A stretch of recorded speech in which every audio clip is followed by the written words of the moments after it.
What is up, my friends? Good evening to you all. You're very welcome along to Monday night's Late Night Agenda, where, as always, we are here to talk about whatever the subjects you guys want to discuss are. So, we're going to go through tonight and we're going to talk about the Premier League changing footballs. I know, breaking news stuff, this. We're also going to be speaking about Virgil van Dijk and his future at the club, along with a bit on Schlotterbeck, of course, and a few other targets. So, how are we all? Lovely to see you. I didn't want to keep you waiting around too long tonight with the intro, so we jumped straight into it. Every time I play the song, I'm aware that it's about 2 minutes of your lives that you have to wait for. So, nice to see you all in. So, look, I would say we all recovered from yesterday, but look, to be quite frank with you, it was a tough week, wasn't it, for all of us? You know, the disappointment on Tuesday and then ending the week on such a downer as losing the final yesterday, and the way that we lost it as well was particularly difficult because we didn't show up. We didn't play well. Newcastle were deserving victors on the day, and we could have no complaints about that. Right, so we'll go through it all tonight. We're going to be talking about Schlotterbeck. We're going to be talking about Verge. We're going to be talking about a couple of other bits and pieces around Real Madrid star Rodrigo. And a few other interesting bits. But look, as always, it's your show. You let me know the subjects that you want to speak about. Scott Engerson, I've noticed this as well, Scott, so I think we'll kick off with this one. Scott said, others are now starting to get vocal. They're so behind, though. Look, I'll still take that as a good thing, though. And I've seen it myself as well, Scott, so I do understand where you're coming from. And better late than never, you know, better late than never. At least now we're starting to get some recognition that, yes, we were a bit short, and yes, we do need some business in the summer. I've started to see more and more stuff as well now start to suggest that Trent is heading off at the end of the season. There's not, even from the Echo, there's not much thought process or positivity around the idea of him staying. So, yeah, I guess we just got to try and figure it all out. It's a weird one, this, because we still have something huge to celebrate, and we're going to. But it just feels a bit like, I don't know, our season's nearly over, if that makes sense. Like, there's 9 games to go. The league's going to be won. For me, that one of the trophies, the League Cup or the Champions League, would have been the cherry on the ice and give us that unknown factor for the remainder of the season. I don't want to speak for everybody else, but for me, it definitely feels like a bit of an anticlimax. And that feels weird to say, because winning the league's incredible, and I would take that any season. But it's the way it's all kind of unfolded again with a really disappointing week that's kind of ended our interest in 2 other tournaments. Shane said, happy St. Patrick's Day, everyone. Yes, Shane, my man, top man. Appreciate you as always, bro. And Mark as well said, happy St. Patrick's Day and congratulations to Newcastle.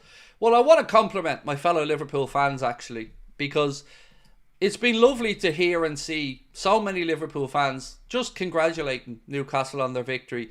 A well-deserved victory. And I hope that people then start to see the difference between our fan base, who congratulate the opponents and, you know, admit our own deficiencies, versus, let's say, an Arsenal. Because I promise you, if Arsenal had lost that final yesterday, all you would see and hear today on social media would have been about the Trippier handball. And it's not really been mentioned too much by Liverpool fans because it was something and nothing. Whether you agree or disagree with the call, we took it on the chin as fans, and I've been very proud of my fellow fans for the way that they've dealt with the defeat yesterday and the way that they all thanked and congratulated Newcastle for their win. Right, I don't know, thanked isn't the right word, sorry, congratulated and admitted to Newcastle it was a thoroughly deserved victory, and they were the better team on the day. Right, Leach96 said, we need FSG to back Arne Slot in the summer. Yes, sir, we do. I struggle to just see how we can do so many changes in the summer and it not affect us for next season. But ultimately, I think the debate we're going to have is, do we trust that Michael Edwards and Richard Hughes are going to be able to find the same gems as they did previously, or he did in Michael Edwards' time previously? And look, he certainly has the credentials for it. And whether they do make the difficult decisions around Virgil or Mo, and we have to stomach those, you know, there's no saying right now that it's going to be the right decision or the wrong decision. It's all going to be a personal preference. For me, I want the 2 lads to stay. I think they can contribute more for a couple more years. But if the club decide that, you know, it isn't the right decision to renew, there's not much we can do about that other than trust the process, and that's things a little bit. But I don't know how everyone else feels about it. For me, I'm up and down. I can understand and see the need for a refreshing of certain areas of the squad, but I don't know, a wholesale change of three really big players leaving would be a tough pill to swallow. Well, if so many attackers, would this mean Salah stays? I don't know, Tanya. I don't know. It's a very fair question. If you're looking on the list of attackers we have at the club, there's only one that's really done the business this season consistently. Cody Gakpo's had his moments as well, so full credit Cody. But we're going to look at some of the numbers actually. Here's one, right? Anfield Sector posted this earlier on. And it said between Jota, Diaz and Darwin Núñez, so between three players, three attackers, we've scored 3 goals in 41 appearances combined. So if you take Mo out of the equation and you look at Diogo Jota, Darwin Núñez and Luis Diaz, they have 3 goals in their last 41 combined appearances. That's shocking. Let's be honest with it, that is shocking. If any other club's attack was doing that, we'd be calling them a one-player team. And we have to acknowledge that. It's something like 4 years since Jota scored a goal in the Champions League.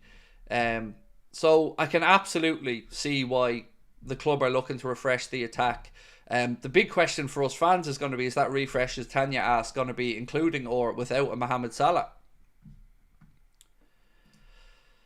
Azam said, we should not let Trent leave us. He's special. Look, my friend, I don't think anybody wants Trent to leave. You know, I don't think this is anything that the club can really control too much. You know, they'll, I'm sure, made him an offer. But if he's made his mind up, Azam, and it looks like he probably has, there's not much the club can do about it. It's going to be a difficult one for everybody to stomach because, of course, we're going to lose him for free. And that's never great, especially when it's not an aging player. You're talking about a 26-year-old local boy there in his prime. So we're going to have to wait and see, Azam. But all the vibes and signs are that he's going to depart. I mean, I'll read you out a line from one of the Echo pieces that I read today. And it kind of gives you an idea of it. So this is just one little paragraph from a piece in the Echo, and it said, with little sign of Alexander-Arnold signing a new contract and Real Madrid laying out the red carpet, everything points to the clock counting down on his Anfield career. And when you've got the Echo, who are optimists to the extreme, saying that little's pointing towards him staying and all signs are pointing to him departing, I think we can safely say the writing's on the wall. As much as I don't want it to be, you know, that is the lay of the land as we see it.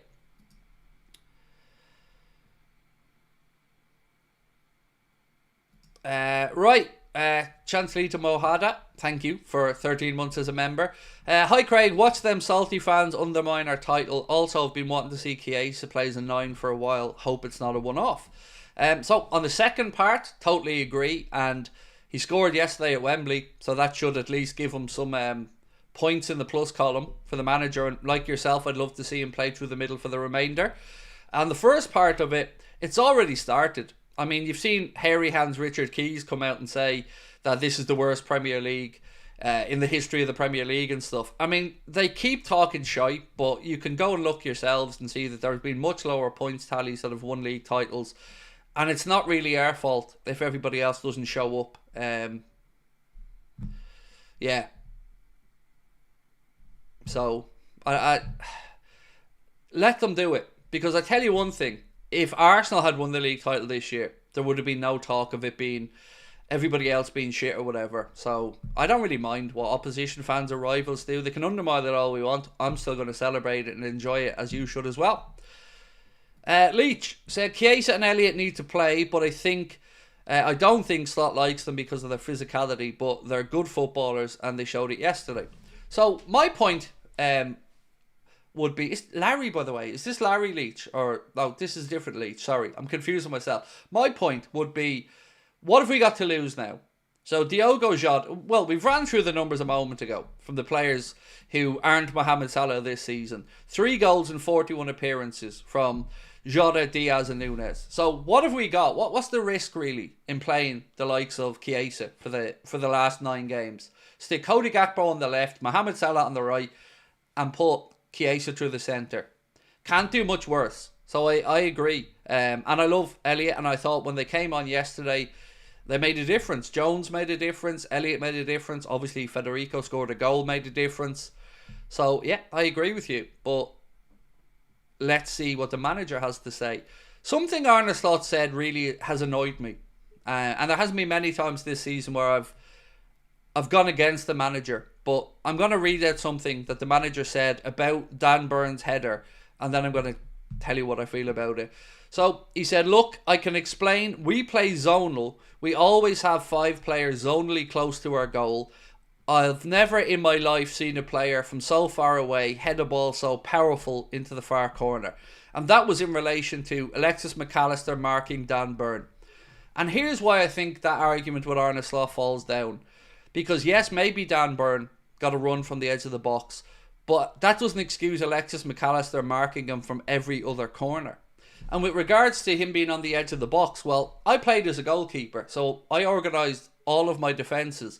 And I can tell you, as a player, if I see the tallest player from the opposition team hovering around the edge of the penalty area, I'm pretty damn sure he's about to make a late run. Because they're not going to just have the tallest player on the edge of the box for no reason. So I'd be pretty certain you could expect a late run from him. So why have we got Alexis McAllister tracking that run? And this wasn't a one-off. McAllister was marking Dan Burn from every set piece. And I called it out really early in the game yesterday. And that ended up coming back to haunt us. And I hope Arne Slot doesn't go down this route of not admitting his own faults. Because that was a mistake. And it was a mistake that between Virgil, Kelleher and the coaches should have been spotted very, very quickly and dealt with. Because anybody who's played in defence or as a goalkeeper will tell you, you would be moving your men around there and say, no, you need to be on him. And especially if he's hanging on the edge of the box. The zonal marking thing I find really frustrating. Because he said we have 5 players in and around the 6-yard box. They're all static. And this has been a problem a lot of people have with zonal marking. If you've got 4 or 5 players bouncing up and down on their toes in the 6-yard box and a player running from the edge of the penalty area, who do you think is going to win that aerial battle? The player who has a long running lead up to it or the player who's standing still? You never see anybody in a high jump going from 1 foot out to jump it. They run up to it. And that's one of the problems with zonal marking is these players already have the movement on you, the pace on you, the momentum with them as they jump. And if you leave one unmarked on the edge of the box, because McAllister had 2 men to keep track of yesterday. So that really frustrated me hearing Arne Slot say that. Just admit we got it wrong. Roy, how are you, Roy? Said, watch FSG go cheap in the summer after selling Diaz, Nunes and Jota with the other 3 leaving on freeze. Can you see Delap, Dans and Chiesa and Gakpo? So, there's been lots written, Roy, over the last few days, really singling out Isak and Julian Alvarez. So, if that's the calibre of player that's been written about, then you bet your ass that's the calibre of player that Liverpool fans are expecting now. Because yes, we're going to lose Darwin. We may lose some more forwards, but you can't cheap out on this. Because this is supposed to be the summer where there's an acceptance at the club that huge investment needs to be made. So they've not spent really in the last few windows. They've turned profits. So there's no excuse for them not investing big and getting this right. And that's what I expect. I'm sure that's what you expect. And that's what every Liverpool fan expects at this point. So let's wait and see. And also, I'd like to point out another thing, Roy. There's no time for dicking about now. Because you've already wasted a year. And we believe that in that year you were preparing the groundwork for the big summer. So we expect quick signings in at the start of this window. Because why wouldn't we? So there'll be no excuses that we have to wait for the window to go on to see if players are available or any of the other excuses that we've been given over the years. You've had a year, you haven't renewed the contracts, you haven't bought another football club if you're Michael Edwards. So what have they been doing? The only thing that we can assume they've been doing is laying the groundwork for this summer, which should mean a very efficient summer transfer window. But let's wait and see. What's this one?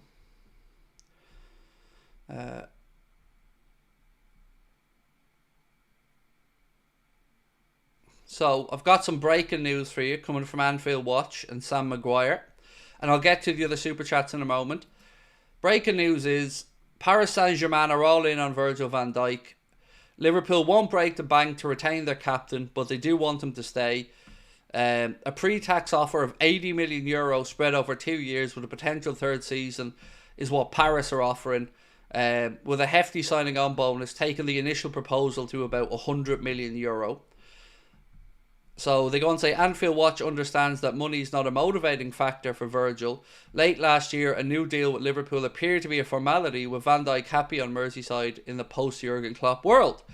He may still remain at the club, but PSG sensed there was an opportunity to bring the world's best centre-back to the club. So, is anyone surprised? Because you've seen Virgil talking to the president of Paris Saint-Germain after the Champions League game. And like I always say to you guys, I don't believe in coincidences. So, let's wait and see what happens. But if Virgil goes, Mo goes and Trent goes, I have serious concerns. Very, very big concerns for next season. Nexus TCG, welcome to Anfield Agenda FC. Appreciate you, sir. Major Zero said, if we played like last night, 4 losses and a draw is probable. Look, I disagree. I understand that people are hurting, and you're right, we haven't played well recently. Whether it's Paris Saint-Germain. Actually, do you know what? I'm going to revise that. I think we did play well against Paris Saint-Germain for the first hour in the second leg. But other than that, there's been some results where we've gotten away with it. So I'm not expecting Liverpool to win all 9 games, but I do think we do more than enough to get over the line, because again, I don't see Arsenal winning every one of their games, especially in and around the quarterfinals of the Champions League against Madrid.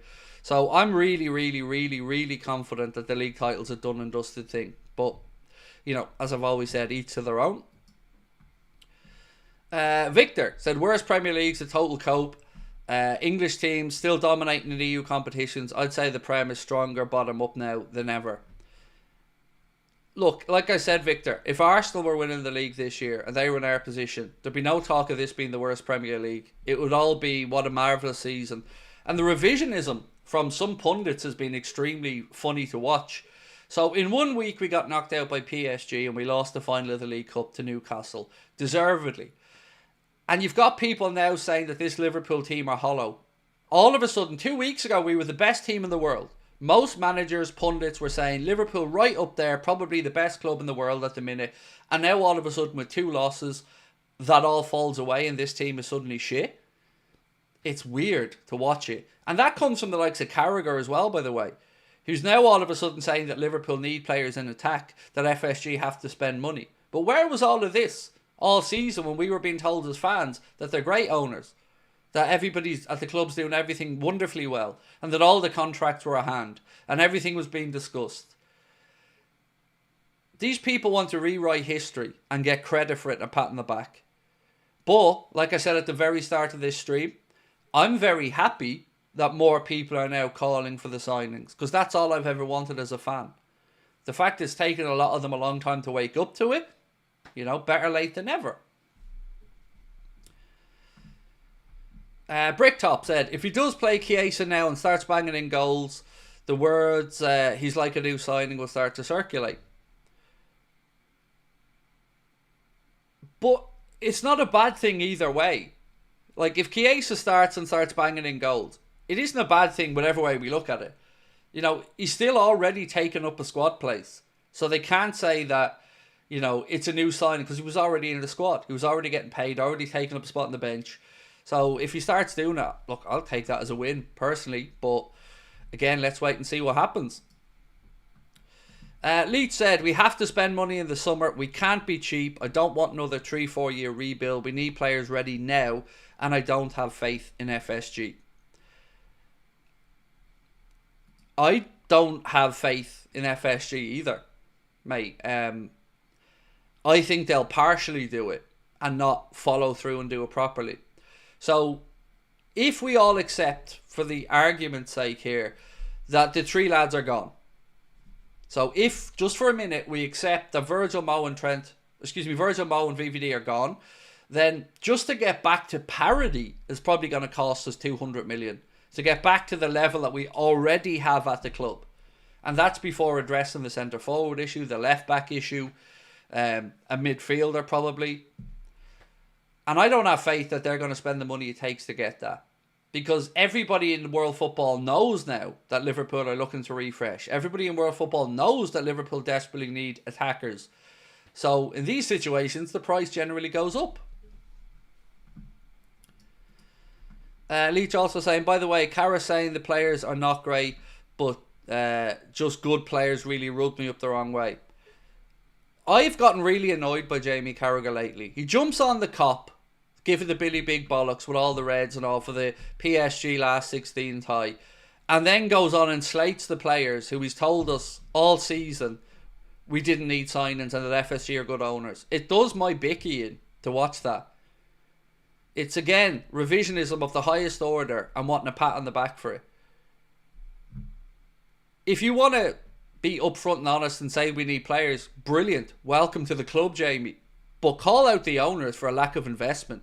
Because that's the reason we lost that cup final yesterday. That's the reason we went out against PSG in the Champions League. And that's why I went so strong last night with the wording of my stream. The one late last night. Where I said FSG and those who make excuses for them, or the cowards that make excuses for them, are the reason we lost. And they're the reason this week has ended up the way it is.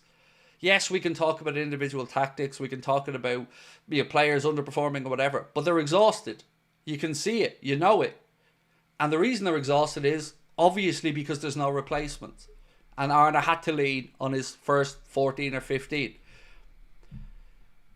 And we just come back full circle into we've been saying this for years. And we've been all told we're wrong until all of a sudden the inevitable happens and the fall off in March happens. And now people are going, oh, well, maybe we do need people actually. Yes, clearly we do.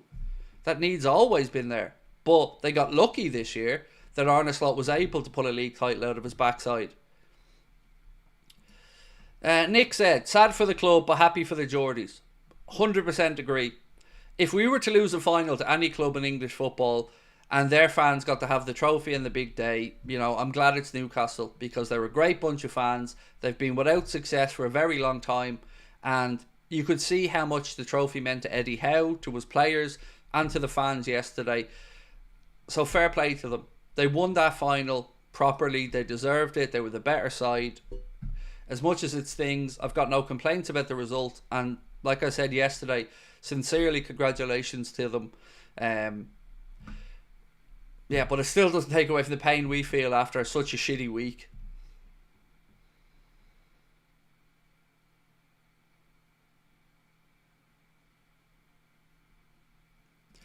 So Craig Hope has written a piece, around Isak saying Al Rumayyan tells club chiefs to resist any offers for Alexander Isak this summer. So it seems like the higher ups at the PIF or the Saudi Investment Fund don't want to lose Isak. So if I'm Liverpool, hand on heart, I'm not even wasting my time here going for Isak. Go straight for your Julian Alvarez or whoever else, because it doesn't look like Newcastle are going to be willing sellers. And we've always been told that Liverpool will only make the move if Newcastle are open to selling. If they're not, let's not waste their time here. Leach said Gravenberch and Endo are not enough for CDM, especially when he doesn't trust Endo. He trusts them to come on for the last 15, but he didn't trust them to play against Southampton. He didn't trust them to play in games where you could have rotated Gravenberch and probably still got a win. And that's been the confusing part for so many of us. Virgil's never really got a breather this season. Ryan's never really got a breather. Mo's never really got a breather. And the reason because there's no depth. And he can't give it to them. Irish lad, appreciate you, bro. Thank you. Much love. So right, I've got loads of news, by the way, to get through. So I'm going to fly through some of that in a moment as well. This source comes in from El Nacional, and I would say bullshit, personally, to this. But this said, Liverpool will go all out to sign Real Madrid star Rodrigo this summer as a replacement for Mohamed Salah, who they are resigned to losing. Thoughts on that? I find it very difficult to believe we're going to go in and get a player out of Real Madrid and pay what it takes to get him out of there. But again, there seems to be more talk now of no renewals. It feels like, to me, that as soon as we seen a little time in the season where cracks are showing in Mo's game, this is the excuse that those at the club who didn't really want to renew are now using as a sign to say, see, exhausted, see? Because over the last few days, there's been lots of talk about Mo being exhausted and tired, but there's not really been any talk about the great season he's had. And the season is taken in its entirety. So you got to look at the bigger picture and go, what were his numbers this season? And to say he had anything other than a stellar season is a lie. But it feels to me like that's the narrative that's being pushed now, is that we're going to be right here. He's really tired. He's getting older. And we're going to make the right decision.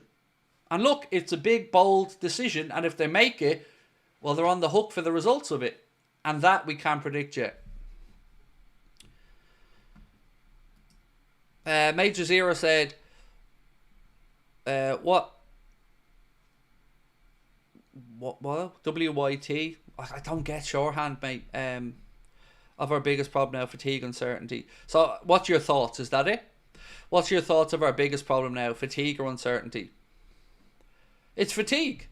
Fatigue and a lack of rotation. So, we have 9 games to go now. That's it. We know that's our season. There's no more cups, no more Champions League. 9 games to go. And we shouldn't be fatigued for these last 9 games. There should be more than enough time now for the players and the club to rest, to plan, to train, and be ready for these 9 games. But the problem, my fear is the morale in the dressing room. That's my fear here. Because if Virgil knows he's headed, if Mo knows he's headed, if Trent knows they're headed, I think that's going to be apparent in the changing room. So I'm worried about morale. That will be where my head would be at right now. And also, again, manipulation of the fans with this bullshit about trying to extend them all. It doesn't feel to me now that we're getting towards the end of the season and the league's nearly wrapped up and the narrative's starting to shift. It certainly looks a lot clearer now that they never really had real desire to negotiate to save these lads' careers at Liverpool. It feels to me like they're being shown the door now. But they had to keep the pretense up while the competitions were still all live, while we were still in the Champions League, or while the cup final still had to be played. Now it feels like all of a sudden narratives are starting to shift and there's an acceptance that they're going to go. And that, as a fan, is what winds me up. Because, be honest with us. I've said this all season. Just be honest with us. If Trent's going, if Virgil's going, if Mo's going, if you don't want to renew those lads, be upfront and say it. Don't lie and manipulate and try to say like, oh, we're trying everything. Liverpool are optimistic behind the scenes. Club sources say this, that or the other. It's always been bullshit. It doesn't take 9 months to sort out contracts if you want to get it done. I've repeated this same thing all year. And I get that people are optimistic and people want these things to happen. But you also have to look at the history of these owners to see that they're very manipulative. And I've said this all the way through. It's a battle for hearts and minds. And now it's going to be who gets vilified. Who gets vilified when Mo leaves, or if Virgil leaves, or if Trent leaves. It's going to be them. Leach said, the word replacements, FSG, how have we allowed this to happen? Salah has given everything to the club and has been loyal along with VVD. And yes, and my annoyance here is, if you don't want them to stay, be honest. And that's the problem I have, Leach. If I'm Virgil or Mo right now, I'm extremely annoyed. Because it's pretty clear that you don't want them to stay.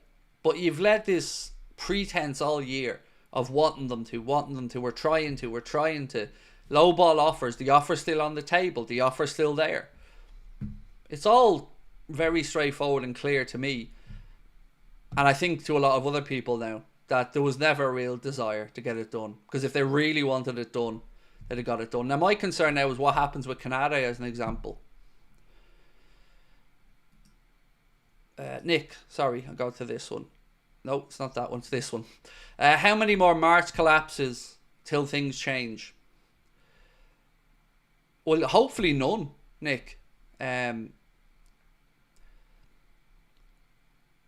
Of all the March collapses, this is probably the one that I would say was the least. I don't know how to word this, but when you lose to Newcastle in the final and Paris Saint-Germain, a good Paris Saint-Germain in the Champions League, it's a bit easier to say that this has just been a disappointing week, if you get me. Whereas going out and dropping stupid points in a league title race and falling away, that feels like a bigger failure than this week.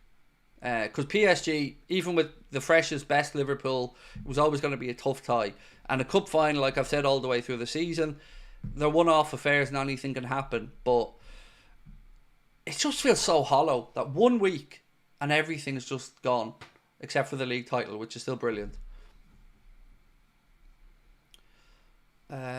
Right, Irish lad said, if no big summer spend, we ain't getting top 4. Well, there has to be a summer spend. There can't even be an argument of the owners trying to say we don't need. Like, there's no sales pitch for not making huge investments this summer. Because like we've said, if you're going to make these brave, bold, dodgy, whatever way you want to call it, if you want to make these calls on the contracts, then you've got to back that up with equal quality and the rest of what we need. Or you're going to show yourselves up for being absolute fucking spoofers. And one way or the other, we're going to find out whether FSG are spoofers or whether they're actually going to execute this summer properly. FSG are not spending 300 mil to replace the 3 and the dead attackers, plus a left back and a CDM. FSG need to be called out by ex-players and top reds. FSG didn't turn up to the final. Top reds and ex-players and certain other publications aren't going to call them out though, right? They just aren't. Until they get, how do I say this? They lick their finger and stick it in the air and they see what direction the wind is blowing with fans and then they jump on board. So like I've always said, there's been a small but vocal bunch of us who've tried to call out the lack of spending from the owners. But it takes more people to come together for this to gain momentum. And it's starting to feel now like they're sensing those wins. These former players, the likes of Carragher and others now, who are starting to say, well, investment is needed there. But again, my problem here is you've let this shit go on too long. But at least they're starting to do it now, and let's see what happens.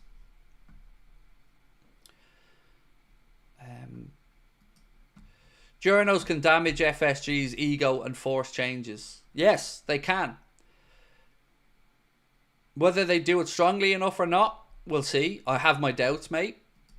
But I'm going to keep calling for it. I'm going to keep asking for the signings. I'm going to keep trying to do my part. And I hope others can start to do theirs as well. Would you say 4 more wins than the Cup is ours?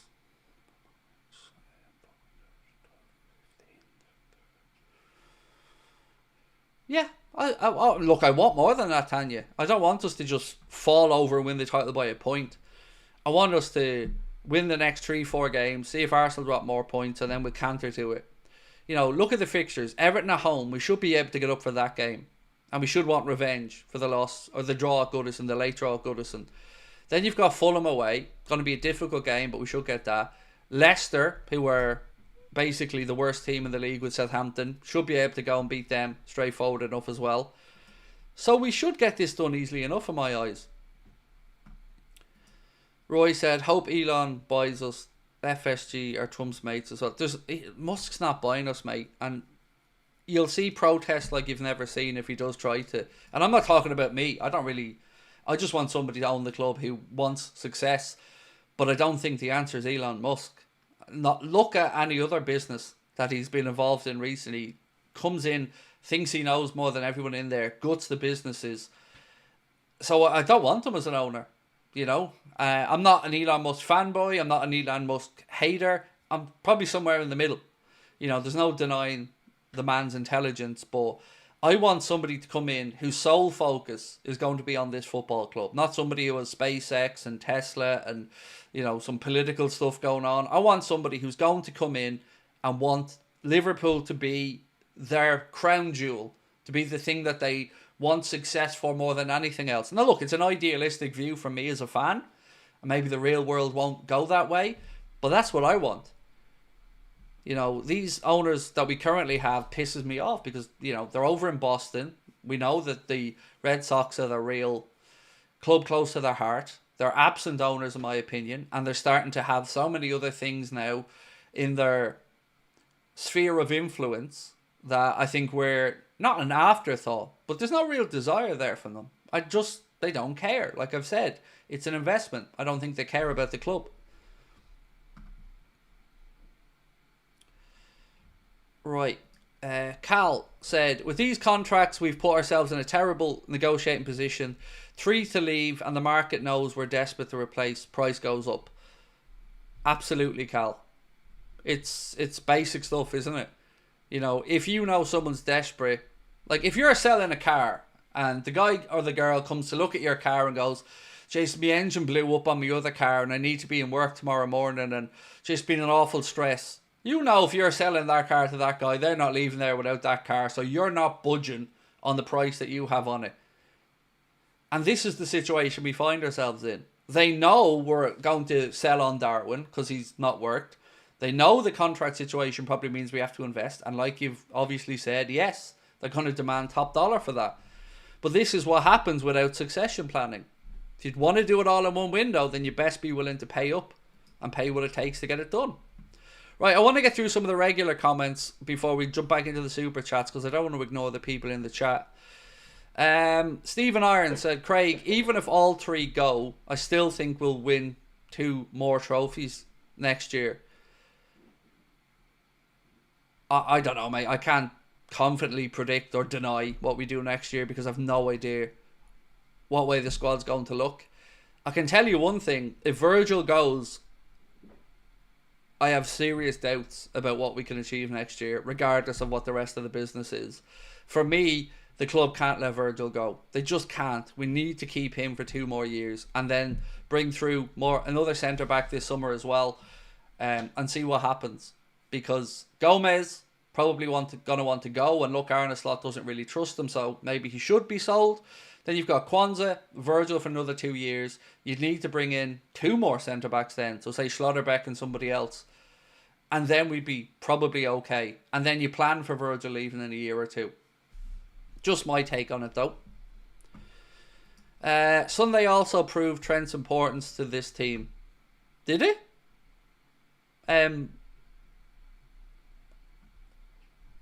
How?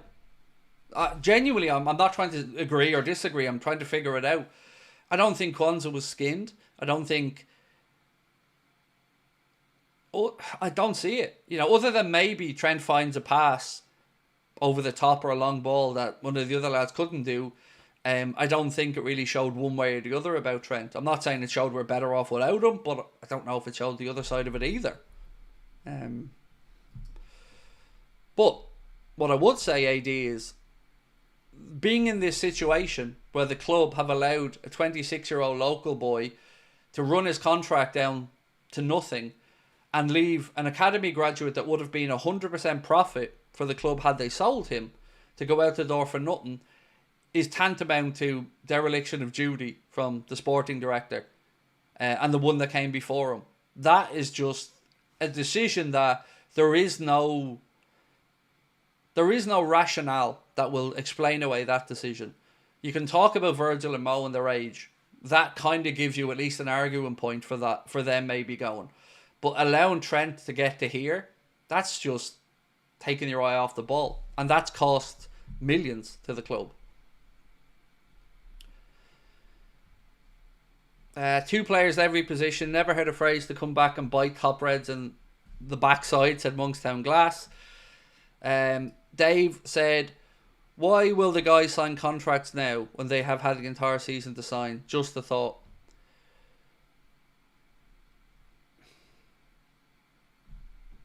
Look, I've said all the way through the year, Dave, I've never seen a desire from the club to keep them. Because if you really wanted them to stay, you'd get it done early. Or you'd get it done before the cup final. Like, imagine we went out on Tuesday to PSG and we're all on Wednesday disappointed. Then Thursday comes around and the club announced they've agreed to deal with their captain to stay for 2 more years. Are you telling me that wouldn't have given a big boost going into the cup final and maybe wiped away some of the disappointment? So if they had have wanted to do it, I felt like there were times in the season, Dave, where it would have been the right time to really go all in to do it. But they've never really shown that desire. So I've never believed they are going to really try. I feel like they've thrown out a cheap offer that if the lads have accepted, they would have said, fine, well, fair enough, let's keep them on. But I never felt they were going to pay them what they're worth. And as soon as that Egyptian journalist said that the offer he'd seen for Mo from Liverpool was substantially less than what he's currently on, that told me all I needed to know. That they're cheaping out here and they're just basically trying to say, well, we tried, but we couldn't reach an agreement. It's like me saying, I put in an offer on £1 million house up the road. I offered 200 grand, but I put in an offer and that offer's on the table. And if you change your mind, that offer's right there, even though you know that's not the market value. Phil said, how empty will it feel when Mo and VVD lift the title with a slap in the face from Liverpool? Thanks for the title, now F off. Lack of courtesy from FSG. I mean, it'll hurt seeing imagine, like, we're going to see Virgil van Dijk lift the Premier League trophy and potentially go. You're going to see Mo maybe have statistically the best season of his career, including assists and whatnot, and then go. So yeah, it's going to hurt a lot, Phil, a lot, mate. But you and I can't control this situation. I have a bee in my bonnet about fans being manipulated and our emotions being used. And there's 2 things I don't understand in football. That, fans being treated like idiots and manipulated. And why footballers are happy to take all the praise and money that comes along with positive publicity, but can't be called out for anything. So let's use Trent as an example. How many times has Trent's born and bred Scouser stuff made him money? You know, big partnerships with Adidas and all this other stuff. A local boy, born and bred, you know, loads of marketing and money and sponsorship and brand deals and all this other stuff that came along with being the Scouts' heart of the team. But when he doesn't decide that he wants to stay and doesn't have the balls to front up and be honest, all of a sudden he can't be criticised for that. Why? He's made the decision. He's not being upfront about it. And that's what annoys me. If Trent had come out in January and said, I'm off to Madrid, this is a decision and an opportunity I couldn't turn down, I feel like we'd all be hurt, but we'd go, right, look, he's made his decision, we know what we're dealing with. But scoring goals and going up the cameras, giving it this bollocks, and then looking like he's about to head off anyway, that to me is a slap in the face. And it really annoys me. And I can't lie about that. It pisses me off massively because I think it's a cowardly act. Free transfers to replace the 3 and net spend of 0. I can't see that happening, Roy. I can't. Especially when they've already put out the links to certain players. I don't even think the top Reds could put up a case if they didn't replace these lads properly. I think you would see a level of anger from the fans you maybe haven't seen since the Hicks and Gillette era. Do you think Mohamed Salah has a chance of winning the Ballon d'Or? No, 0. Done. It's over. He's not even in the top 5 of the power rankings this week. He's been knocked out of another cup, so maybe if he'd won a double, he could have made an argument. But right now, we have a Mohamed Salah who's going to win a Premier League and put up good numbers, but got knocked out in the last 16 of the Champions League and lost the cup final. And he doesn't really even have a strong international team that can perhaps give him a boost up in that regard. So I take no pleasure in saying it because I would have loved Mo to get a Ballon d'Or. But if I'm being realistic about it, I don't think there's any chance of it now at this point.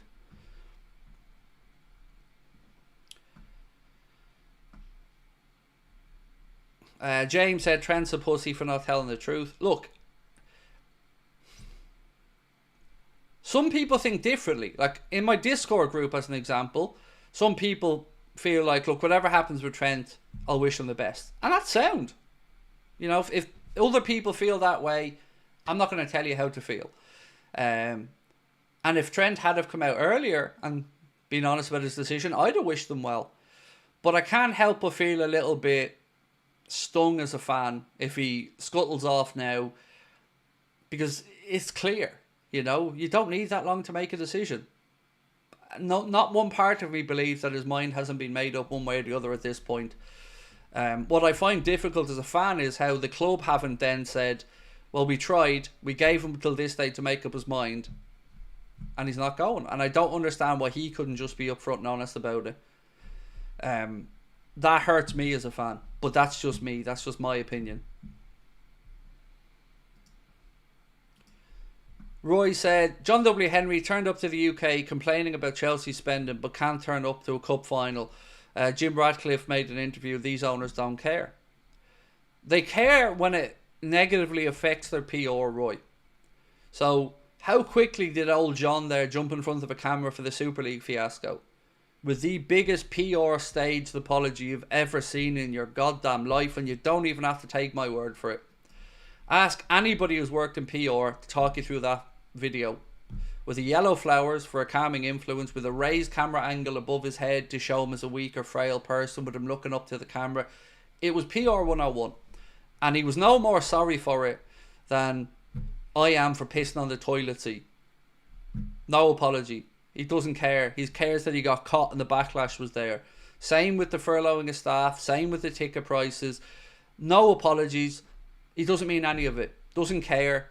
Only apology is to calm down public opinion and to not get negative PR. That's it. That's all they understand. That's been the only thing that's ever worked against FSG as negative publicity and pushback. That's the only thing. And when you've got people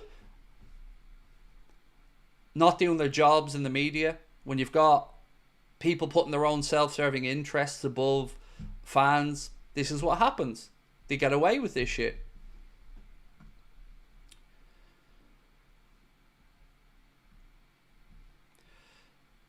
David said, I'll be real, this could be the last league title many of us ever see. If City are found innocent, then Liverpool, Arsenal and United's eras are over. City and Newcastle will dominate. I really don't know what to expect for the future, David. Because if I'm being really honest with you, mate, I didn't see this league title coming. And I think if we're being honest with ourselves, not many of us did. So who knows what happens in the future. But I don't want to have to rely on off seasons from others. I want to go into the season like we did under Jurgen, feeling like we've a genuine chance every year.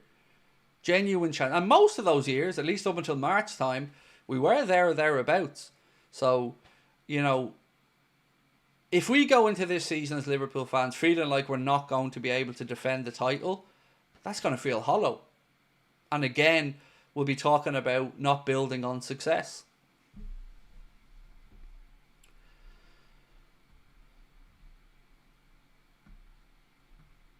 Newcastle need Champions League more than most other clubs, otherwise they'll have to sell their best players. It depends. They're already qualified for Europe now via the Carabao Cup. Now it's just the Europa League, but that pressure's off their shoulders, so they've already got European qualification sorted out. I was looking at the league table before we went live, and right now they've a game in hand on Man City, and if they win it, they leapfrog them into 5th. And then I think, who's the other club 1 point behind? Let me just have a quick look at the league table. So, you've got Newcastle, who've played 28 games, are 1 point behind Manchester City with a game in hand. So if they win that, they're ahead of City and they're into the Champions League places. And then you've got Brighton, who are 1 point behind Manchester City, haven't played the same amount of games. And 5 will get you Champions League this season. So there's 7 very credible teams, maybe 8 if you look down to Villa, pushing for 5 spots. So right now it is advantage Newcastle in that race because they have the game in hand. And I'm going to be very intrigued to see it. To see what does happen. Because I think this final will push Newcastle on now for the last few months of the season. They know they've got European football sorted. They know they've got a trophy in the bank. They've got that monkey off their back. They've 50 years or 70 years without a major trophy. And I think that'll spur them on. So I think they will find themselves in the top four. And I'm going to guess the last place comes down to a shootout between Brighton, Manchester City, Chelsea, maybe Villa.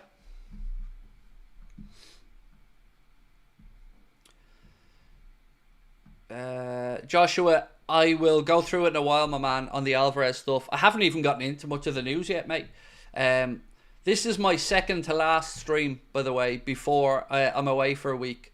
So just to remind everybody, from Wednesday onwards, I won't be streaming for a week. No uploaded content whatsoever. So I just want people to know there's nothing wrong. It's just a week's vacation with the family.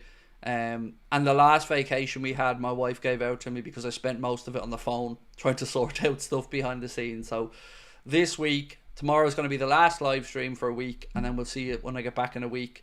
And also, again, if you want to come and see us, 3 days after the final game of the season in Liverpool to celebrate Arne Slot and the boys winning the league title, you can get your tickets to the show at the Hot Water Comedy Club with the link in the description of this stream or any of our recent videos. Tickets are priced at just £20 plus booking fee.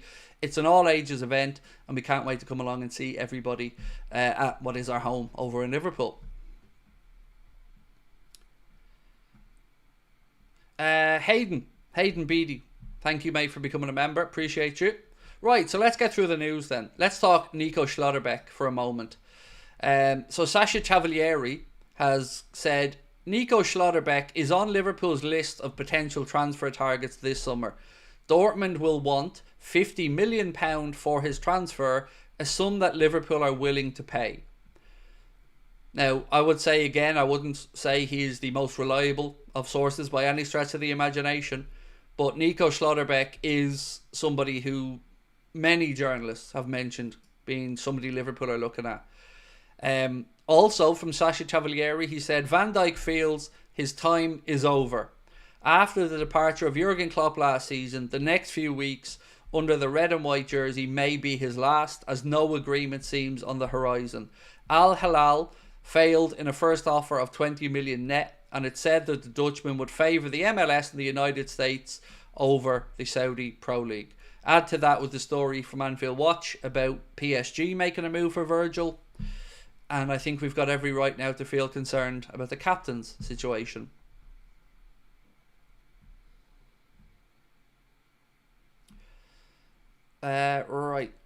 Nollipop said, Craig, you were right about FSG spending, and Boston looked into it and wanted to let you know. Appreciate you. Enjoy your holiday. Thank you, bro. Look, I say,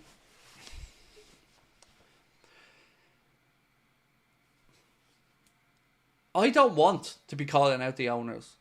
Like, I don't like being this version of me. I don't like being the confrontational, argumentative version that you often see when I'm calling out journalists or the owners. But it has to be done in my eyes, because if I don't do it with the platform we have, who else is going to do it? And I know people think I love being negative. I promise you I hate it. I much prefer the streams where I'm laughing, having a joke with you all, and enjoying my life. But I can't ignore it. And I haven't been able to ignore it for a very long time. It's absolutely fucking disgusting, the lack of investment they've put in and how long they've gotten away with it. And it's cost me, professionally, many opportunities. I've been blacklisted out of so many things. But I can look in the mirror. And that's as a father and as a husband and as a man, that means a lot to me. That I can put my head on my pillow at night and know I've been honest. And I've had my say. Whether it makes any difference or not isn't for me to say. But I'll always do what I think is best for how I feel and my audience. Or my community, I should say. Roy.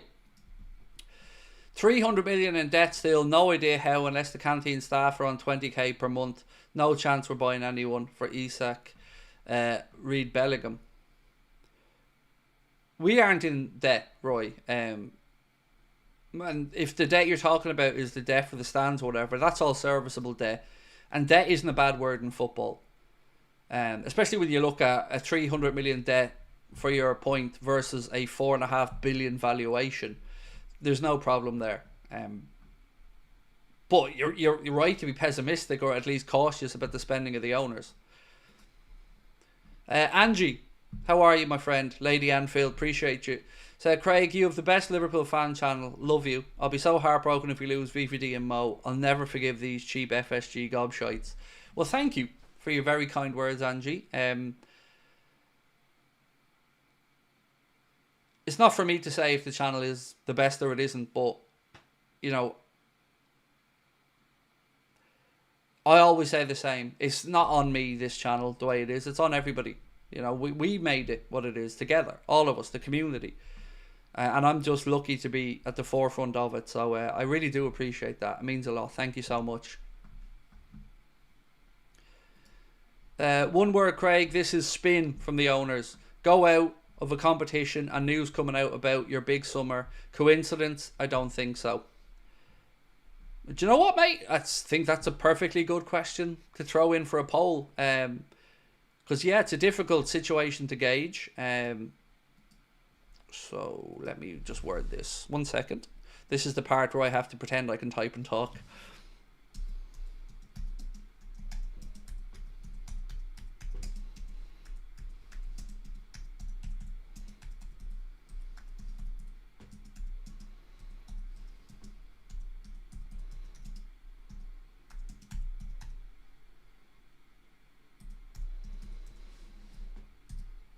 Right, so the question I'm going to ask is, do you believe FSG will sanction a big summer of spending?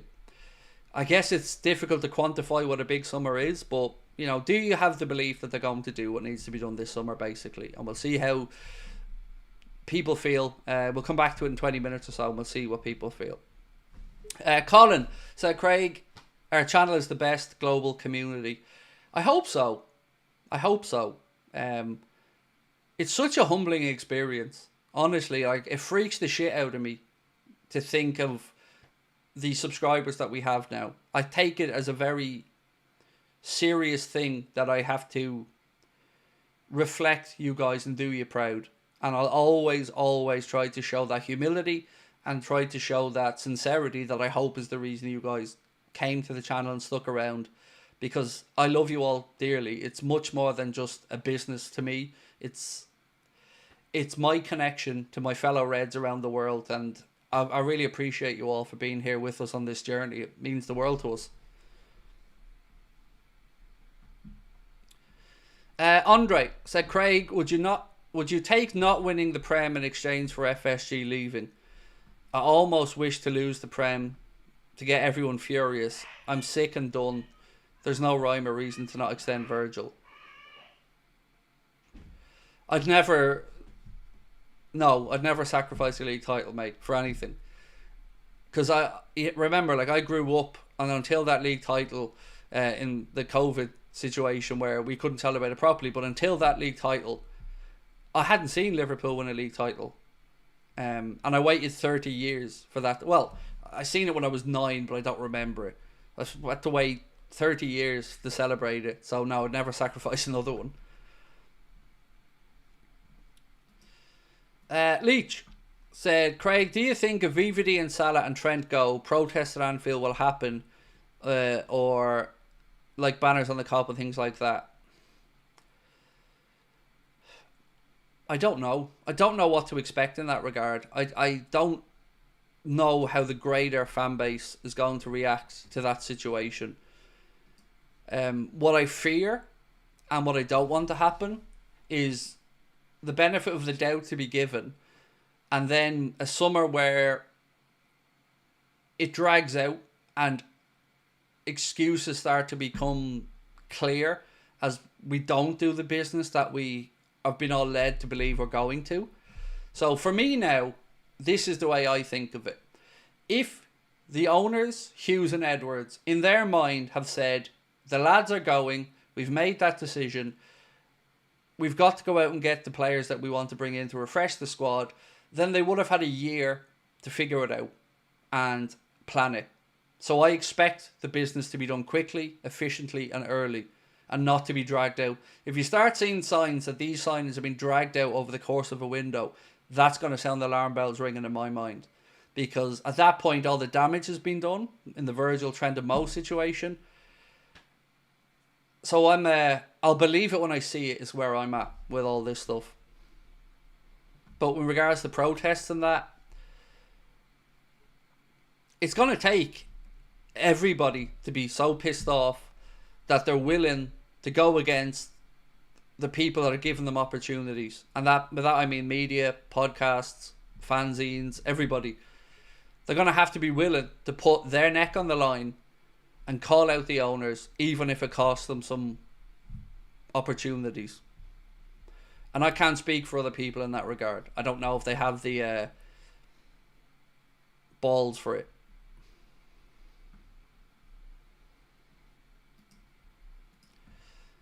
Mark Harding said, FSG talk too much. Heard the same big summer spend story for years. Players in will be offset by players out. See that, Mark, that last sentence there, I have a similar thought process, mate.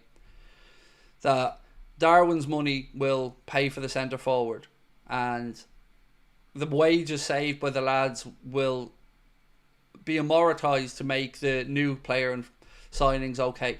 But I guess the problem, Mark, is, how do I say this? I don't really care how it's financed as long as it's done.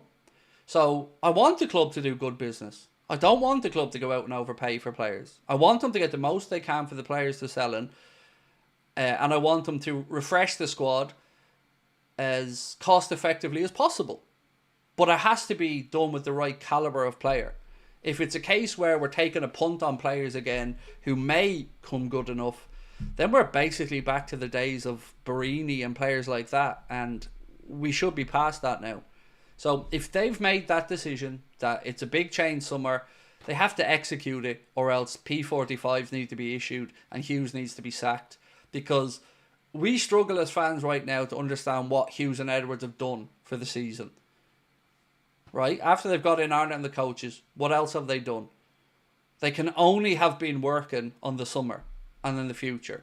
And if they haven't been doing that, then they've been stealing a living. So, again, there's no hiding place this summer. It has to be sorted out. There's nowhere to hide. Mike said, Sam Maguire saying PSG offered Virgil. I think you've missed a few comments there. It was a package of all in 100 million, mate. Yeah, I'll read it out to you now. Right, so here we go. Sam Maguire's piece said, exclusive, PSG are all in on Virgil van Dijk. Liverpool won't break the bank to retain their captain, but they do want him to stay. A pre-tax offer of €80 million spread over 2 years with a potential third season in the French capital is on the table, along with a hefty signing bonus to take the initial proposal to €100 million. Anfield Watch understands the money is not a motivating factor for Virgil. Late last year, a new deal looked a formality, but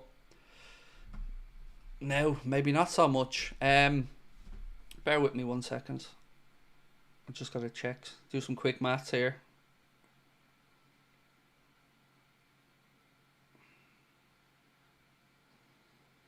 So that offer to Virgil in euros is about €770,000 per week over 2 years.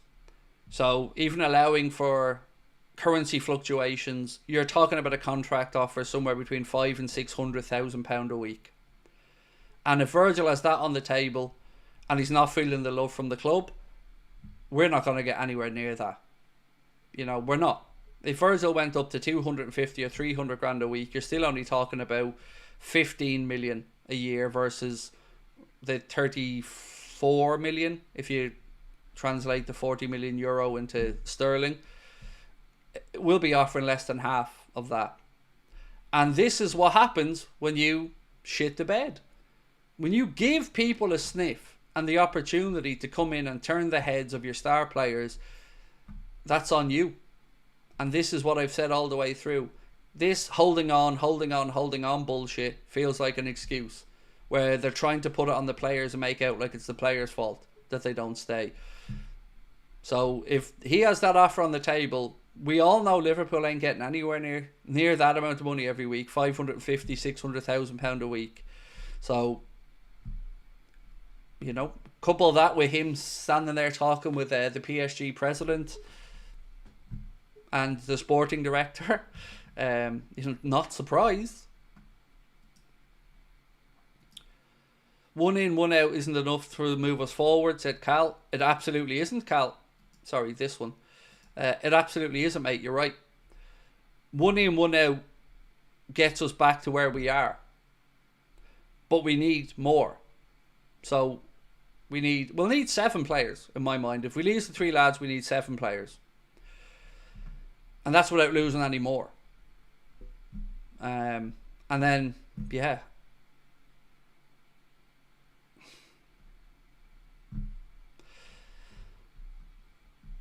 But you know what's been the biggest crime of all to me, Cal? Is that these bastards have ruined the enjoyment of a season for so many of us. Because like I've said all the way through it, it's great what we're doing and we're winning, but it's looking again more and more like it could be in isolation. And we've always had the big looming issue with the contracts hovering over us. And it's been horrible to be so torn this season between being so happy with where we are in the league and so fearful of the future. I can only speak for me, but it really has tainted my enjoyment of this season. I've never been able to fully enjoy and appreciate it because of that looming headache or the uncertainty. I, again, don't know if others feel the same, but yeah, it's been tough. Look, some people can compartmentalise these things, and God, I wish I was one of them. But you know me, I'm an emotional person. You know, I don't have the ability to separate these things. They're all the same to me. I want the club in a healthy position. Full stop.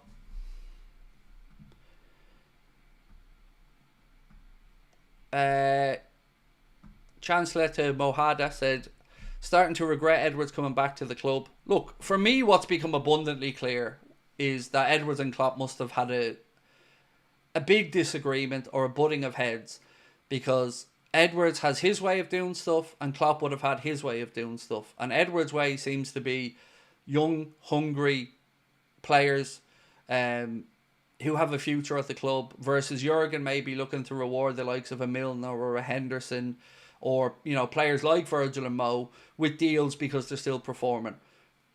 And I don't know which one's right and which one's wrong. There could be some justification to both sides of it. And I can't sit here and say that Edwards' rebuild might not be successful.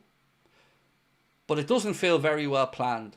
It all feels a little bit scattergun and a little bit like we've had too much leadership change behind the scenes between sporting directors and whatnot, and it's catching up with us now.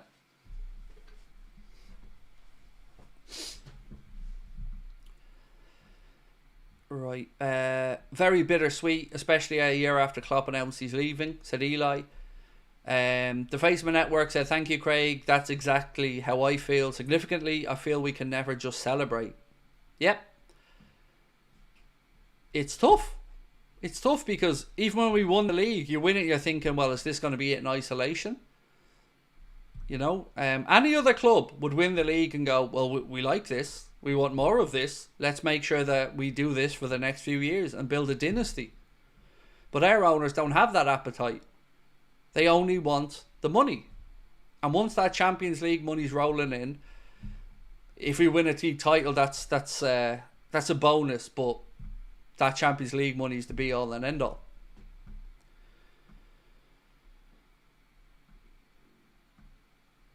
Klopp would never have us playing like we did against PSG and Newcastle in a final. So one of the trade-offs that as fans we were willing to have this season was we'd see less heavy metal football, but the fall off isn't going to be there at the end of the season. Am I right in saying that? Most of us felt like, okay, Arne Slott's style is a bit more balanced, a bit less gung-ho, and a bit, I don't want to say less demanding on the players, but you could see a more measured approach to it.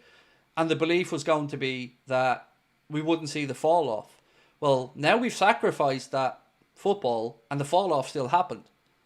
So why? Why has that happened? And I don't like some of the stuff Arne Slot said after the final. I really feel like he's burying his head in the sand a little bit.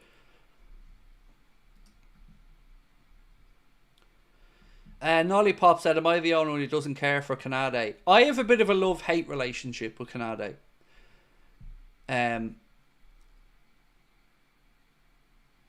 He's a good defender, a very good defender, but he has the potential to have catastrophic moments through decision making, whether that's fouls that he gives away in stupid positions, pushing players.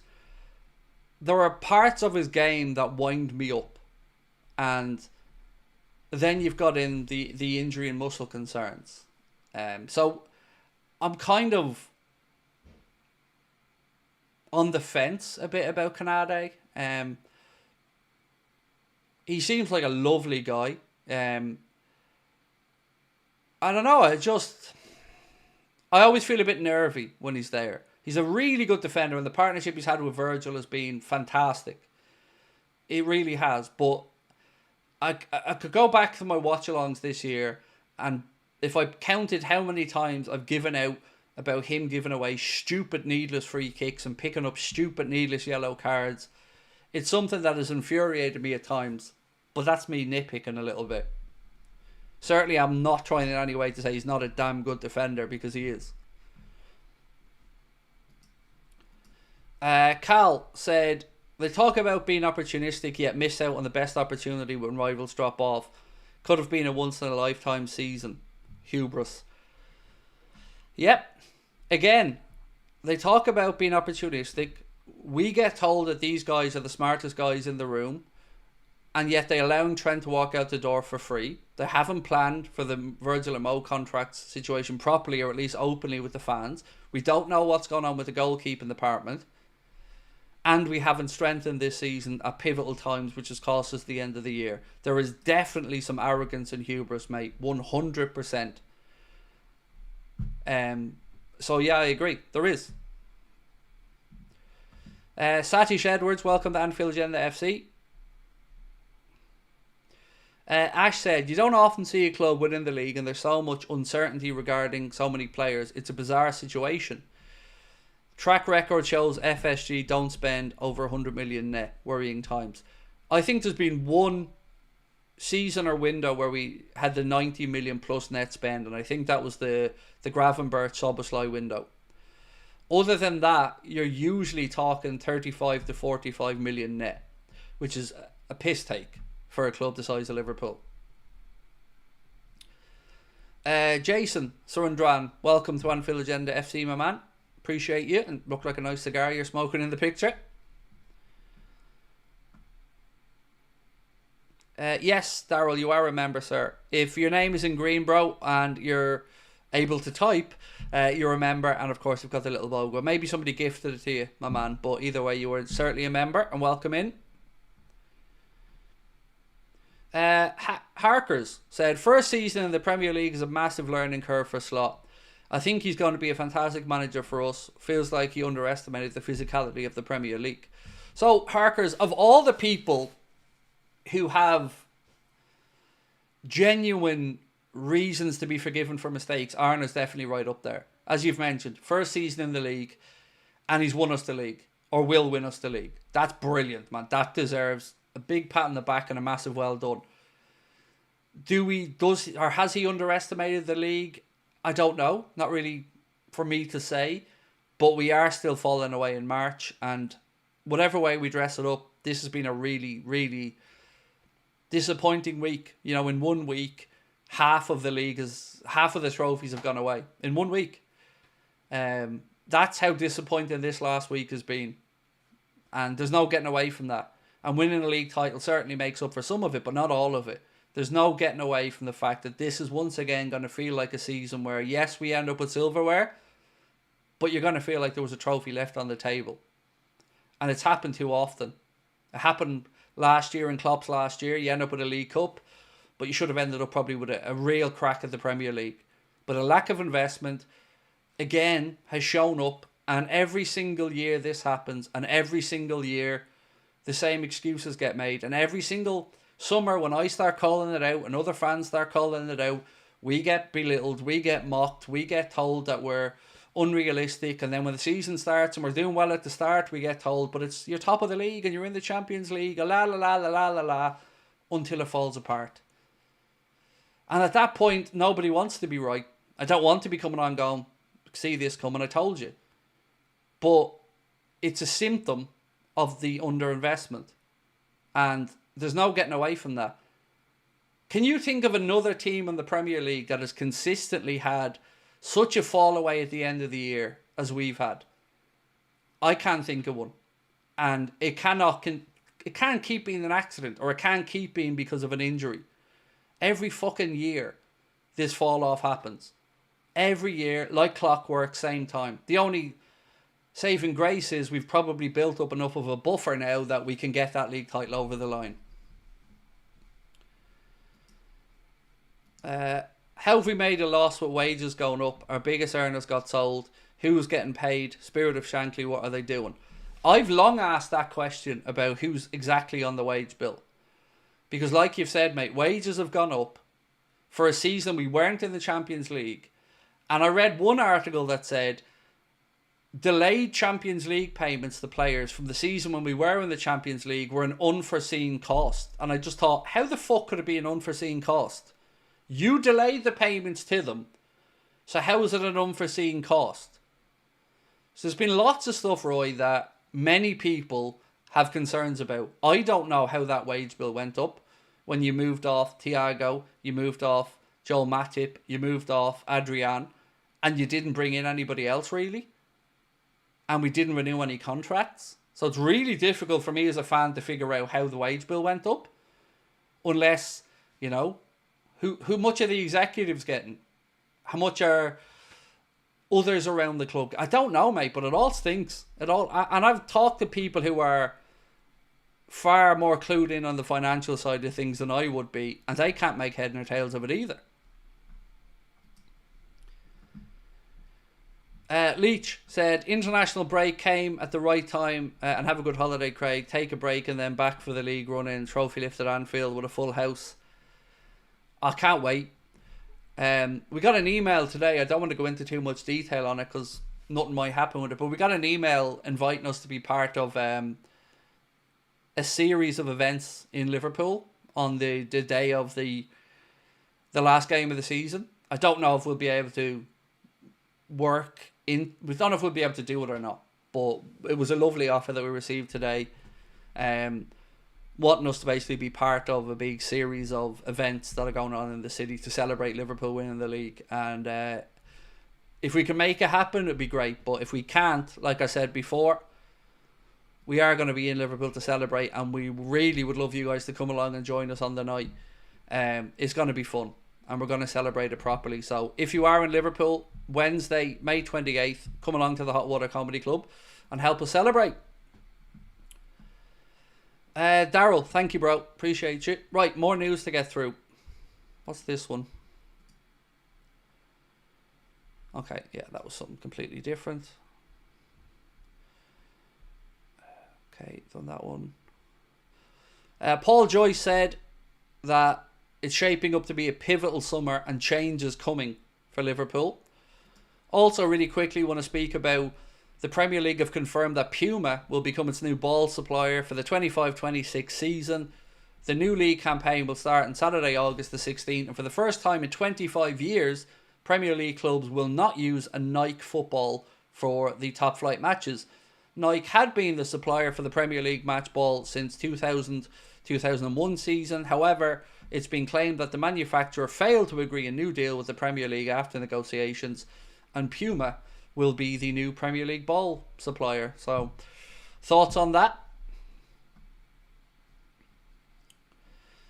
Carl, clear, welcome to Anfield Agenda FC, mate. Been with us a member for 6 months. Appreciate you. Are the problems with the Annie Roden contractors factored into the salaries going up? I don't believe that would fall under that category, but certainly there is definitely an increased cost there, like you've said, because the contractor went bang. So I don't know where they get accounted for though in the books, mate. I don't.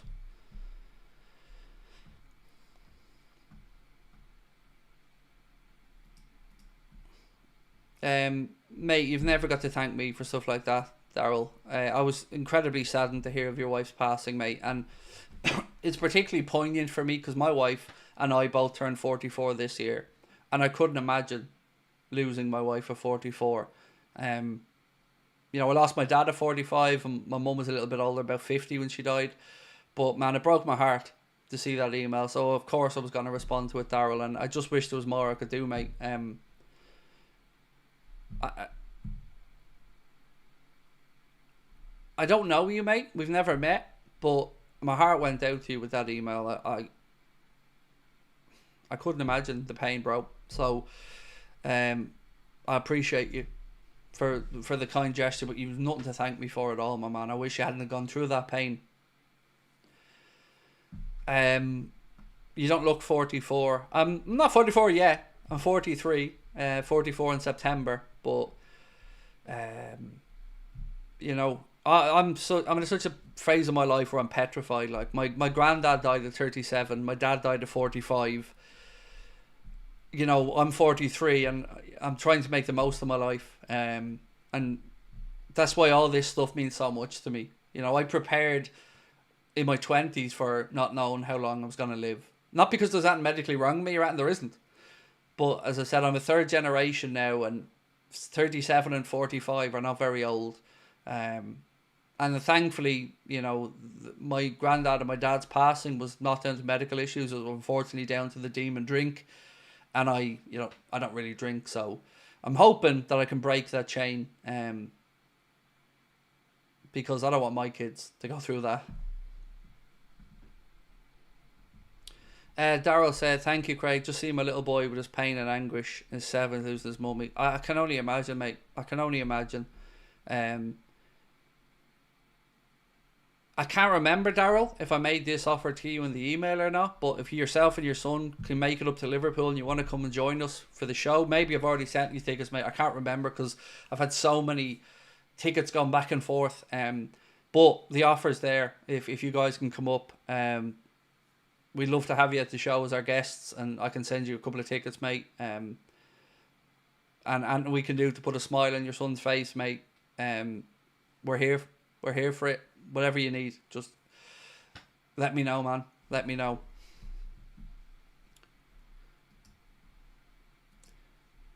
Alan, only trust your views, Craig. Happy holidays. Look, mate, I'll be the first person to say to you that I'm not the most well-connected person in the world. I'm not the one to be breaking news stories to you all the time.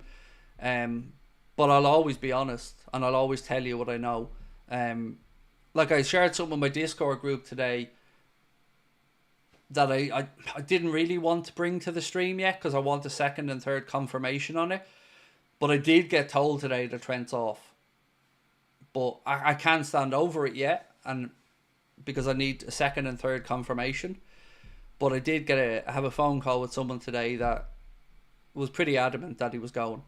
And somebody who's been right with stuff for me in the past. But we're going to have to wait and see.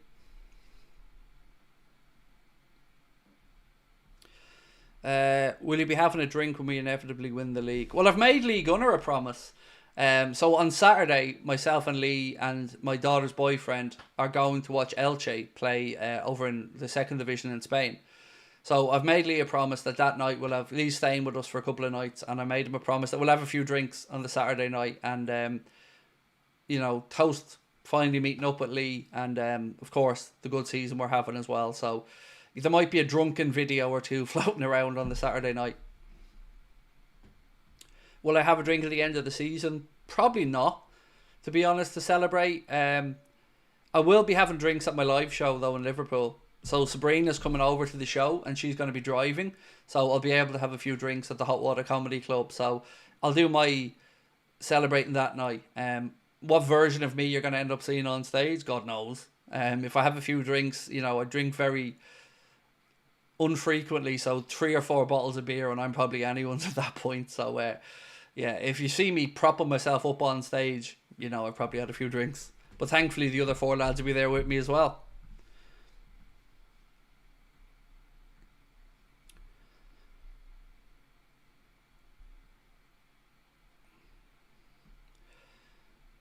I heard that on his stream. Seems a down-to-earth real guy, just like yourself. Look, I get on great with Lee, and we've always kept in touch behind the scenes, and he's always been a very good friend to me, and vice versa, I hope as well. And I can't wait to meet him. You know, he's a solid guy, Lee. I don't agree with him on a lot of things, but he is a good heart and he's a good man. And my family are looking forward to meeting him as well.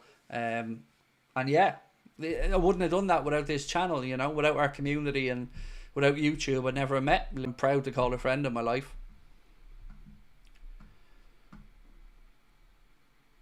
Dave said it's gestures like this with Daryl that makes this group what it is.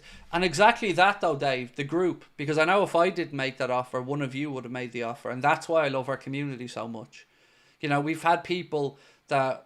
We've brought people over from Poland to our live shows. We flew a father and a son over.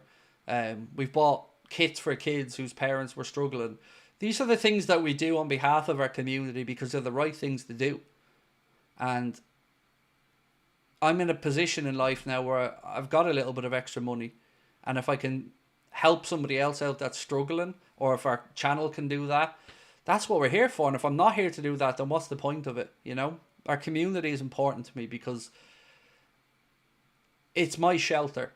You know, it's the place where I can be me and I can be open and I can be vulnerable and I can enjoy myself and I can be honest and upfront. And I get that back from people as well. And it means so much to be able to do that small little things like, you know. I don't really give a fuck about money. Anyone that knows me, genuinely, money and me are not friends. I don't need much of it. My dream's to buy the house for my family, and you know, fingers crossed we do that in the next 3 months or so. And once I've done that, I've achieved everything I wanted to achieve in life, you know. And I'll be a very proud man. 7 or 8 years to do it, to get to that point after losing out my own inheritance and all the other crap that went ahead. That is going to be a moment where I'll be extremely proud.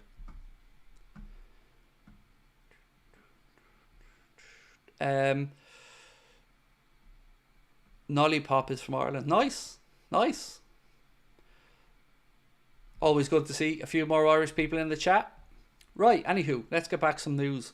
So again, I mentioned this at the start of the stream and I wanted to come back to it because I wanted to get your thoughts on it. Arne Slot was speaking about Alexis McAllister marking Dan Burn for the corner. And he said, look, I can explain. We play zonal. We always have 5 players zonally across to our goal. I've never in my life seen a player from so far away head the ball so powerfully into the corner. I think that's a cop-out, to be honest with you. Because Alexis McAllister was marking Dan Burn on multiple corners. And whilst I understand the theory of what Arne is saying, surely alarm bells start ringing when you've got their tallest player on the edge of the 18-yard box, unmarked. He's clearly going to make a late run. So one of the problems I have with zonal marking is there's no accountability. Anyone that's played football growing up was told, that's your man. If he scores, that's on you. And I'm old school like that. That's the way I like my defending to be done. You have a man, and your job is to make sure that man does not put the ball in the back of the net. And if he does, then you're where the blame goes. This zonal marking system, I think, removes some of that accountability and also gives the ability for players to get a run and jump on static defending players. So I did not like that answer one bit from Arne because it's bullshit. And you could see a mile away that it was going to be a problem.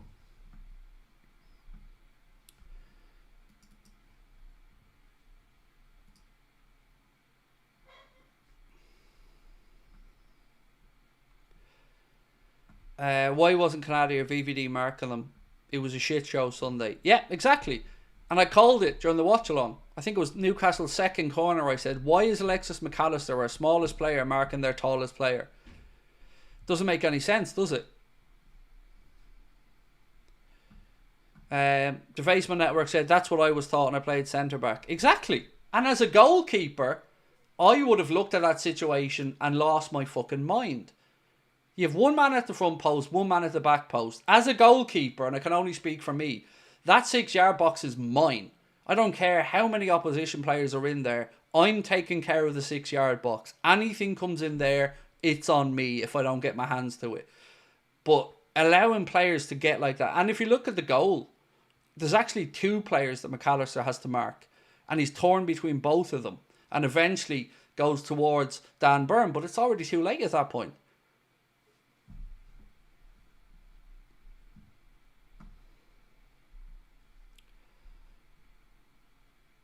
Lee Hughes said, to be honest, I'm not looking forward to us playing the blue shite. It's going to be a very telling game for us, because if the attitude isn't right, if the players aren't up for it, it's going to tell us that the morale is depleted and gone in the squad. Because if I'm one of those lads, I'm still feeling very bitter about the late goal that was conceded at Goodison, and I'm going to feel like there's a wrong to be put right there. So I expect an absolute onslaught from us at home against Everton, and it's going to be very telling, because there's no hiding place in a derby.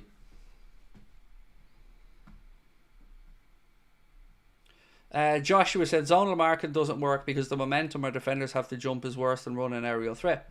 That's one of the biggest criticisms of zonal marking. I remember I went to an evening with Rafael Benitez in Dublin 4 or 5 years ago, and Rafael Benitez did a demonstration of zonal marking on the stage, and he called somebody up out of the audience who had shouted out against zonal marking.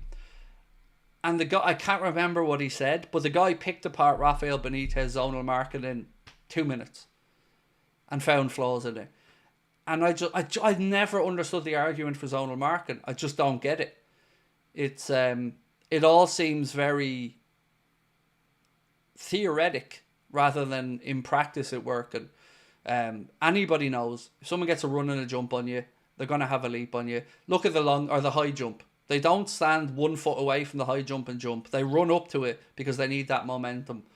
And it's very difficult to defend against somebody who has a run at you if they get on the ball. So I don't like zonal marking. I think the goalkeeper should command a 6-yard box.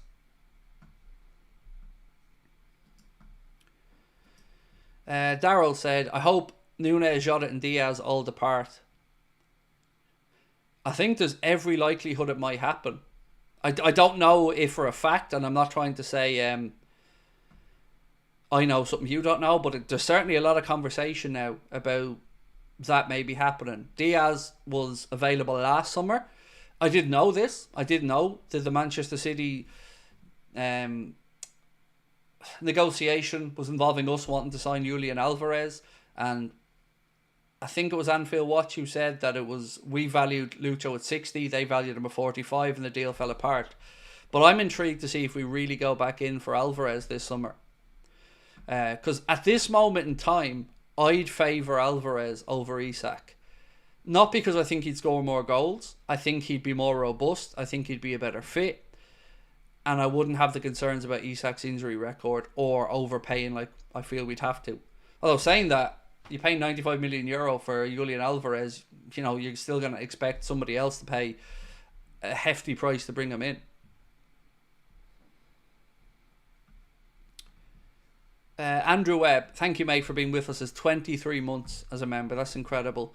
We need to go and make a statement against Everton. Exactly. Because everyone's going to be looking for signs of a wobble, Andrew.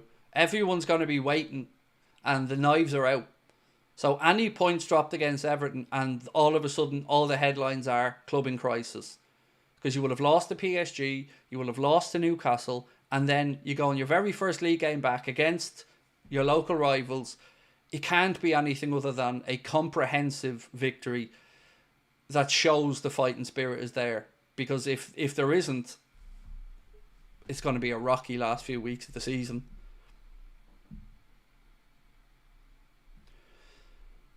I hope this does not jinx it. There's nothing jinx anything, mate. Jinx is just a cop-out for... it's just an excuse. Jinxing doesn't... It's not real. It's in our own hands right now. And I just hope we get clarity. Because there was an article last week that said Liverpool are going to use the international break to try and reset negotiations with Virgil van Dijk, Mohamed Salah and Trent Alexander-Arnold. Well, let's see what happens then, because here we are in the international break, and straight away we're seeing the stories about Virgil van Dijk and Paris Saint-Germain coming to the fore. the stories about Virgil van Dijk deciding he's leaving Liverpool coming to the fore. There's been stories about Bayern Munich, which we believe aren't true. But none of it is suggesting that Liverpool are going to get these guys to stay. So, again, fans want clarity. It'll feel really weird if Virgil lifts the Premier League and departs as a Premier League winning captain with statistically one of his best seasons. That'll just feel very, very strange. So, we asked, do you believe that FSG will sanction a big summer of spending? And with almost 1,200 votes, and we'll leave it for the last 19. So if you haven't voted, real quick, a chance to vote. And we'll give you the answer. We're getting up there now. Very close to it.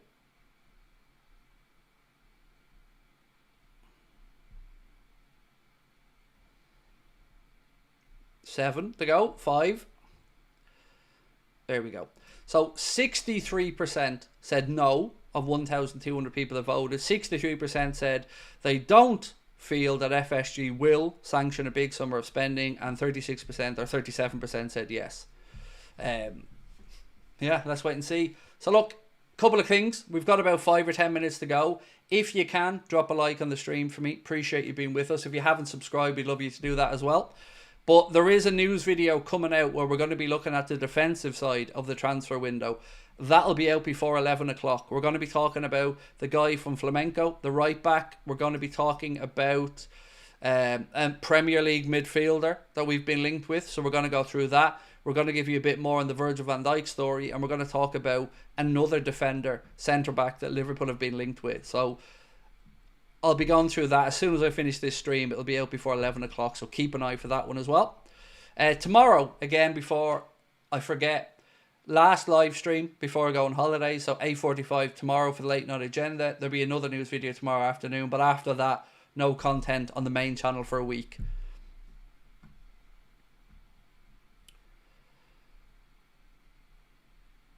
Ash said, I think we've got a rough idea of replacements for numerous positions. Any idea of a Trent replacement? Yep. That's the guy I'm going to be speaking about in the video straight after, mate. One of those options is a fullback option. Petter said, Craig, I remember Chilwell with Enzo, Mark and VVD in the final against Liverpool last year. How did that work out? How did that work out, Petter, in extra time there with the Virgil header late at the end? Frimpong isn't who I'm going to speak about tonight, but I will. He's not one of our main points in the video, but I will be speaking about Frimpong because there's been some talk about his release clause or the agreement on €40 million. But he wasn't the main topic of it. Casper said, if Chiesa doesn't start against Everton with Gakpo and Salah, I don't even know what to say. Look, for me, Chiesa should start every game between now and the end of the season. Through the centre, Salah on the right and Gakpo on the left. And let the lads who aren't going to be here next year do their thing. So if we're selling Diaz, well then what's the point in us giving him minutes? Let those minutes go to Cody Gakpo and let Diaz be an option off the bench. That's the way I look at these things. On the right side, we simply have no real option other than Mo. So you got to let Mo do his thing, and then I'd go with Federico through the middle. Like, again, how much worse can he do than the other lads? Because remember, we said at the start of this stream that... 1 second, where's the numbers again? Where's the numbers? Sorry, I'm fucking messing up my own notes here.